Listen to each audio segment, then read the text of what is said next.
ஆகாது. ஊருக்கு கட்டுப்பட்டு நாங்க நிக்கிறோம். அதுதான் என்னன்னா நமக்கு உயிரை எப்படி இழந்துட்டாங்க அப்படின்னு அவசியமா? உயிரை இழந்துட்டாங்க நிக்கிறோம். போன் நினைச்சா ஒரு நிமிஷம் ஆகாது. இப்ப நாங்க 5 பேர் அனாதையா நிக்க, எங்க அம்மா தெருல நிக்கல, யாரு காப்பாத்துறாங்க?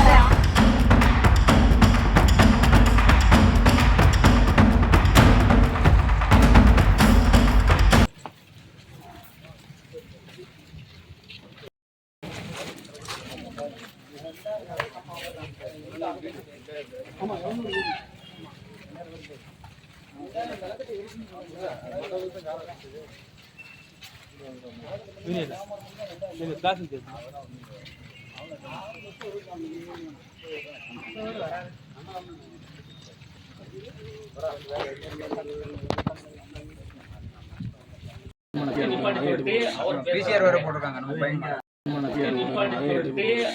பிசிஆர் வேற போட்டிருக்காங்க நம்ம பையன். நேற்று வந்து நாங்க வாபஸ் பண்ண சொல்லி கேட்டீங்களா?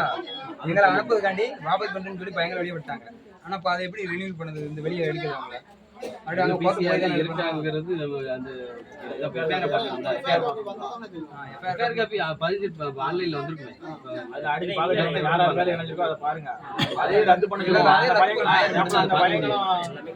இதுக்குனால நமக்கு என்னன்னா நம்மளே அடி வாங்கிட்டு நம்ம ஆள் மேலே கேஸ் போட்டுருக்காங்க.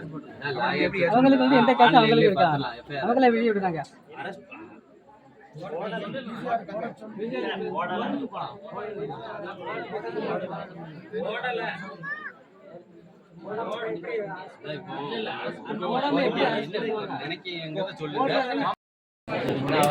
சொல்லுங்க. முடிவு கொண்டு வரணும்னா என்ன செய்யணும்னு கேட்பாங்க. இப்போ நீங்க சொன்ன மாதிரி அவனை ரிமாண்ட் பண்ணணும்னாங்க. இப்போ ரிமாண்ட் பண்ணிட்டேன்னு சொல்றாங்க. இல்ல போட்டோ காட்டியிருக்காங்க உங்க ஊர் பையன்.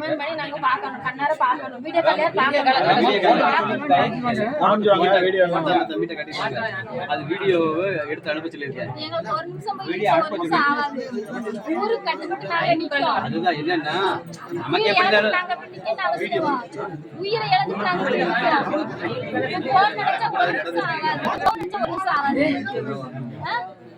நாங்க 5 பேர் அனாதையா நிக்க, எங்க அம்மா தெருல நிக்கல, யாரு காப்பாத்துறாங்க? நம்ம போனாலும் போலீஸ் நம்மளதான்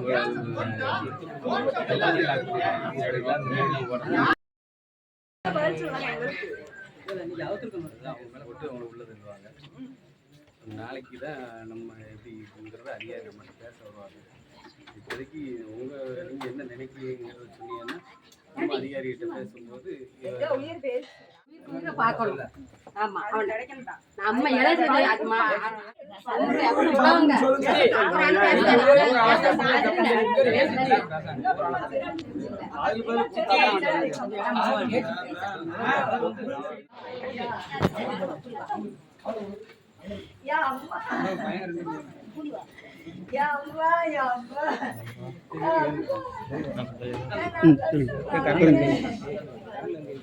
பாதிக்கப்பட்ட அப்பாவி மக்கள் மீதே பிசிஆர் வழக்கு பதியப்பட்டதால் தென்காசி மாவட்டம் பென்னிலிங்கபுரத்தில் பதட்டம் நிலவுகிறது.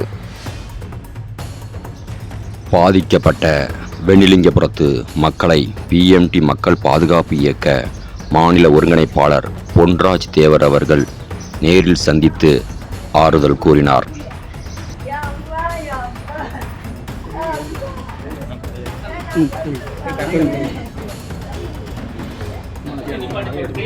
பிசிஆர் வேற போட்டிருக்காங்க நம்ம பையன்.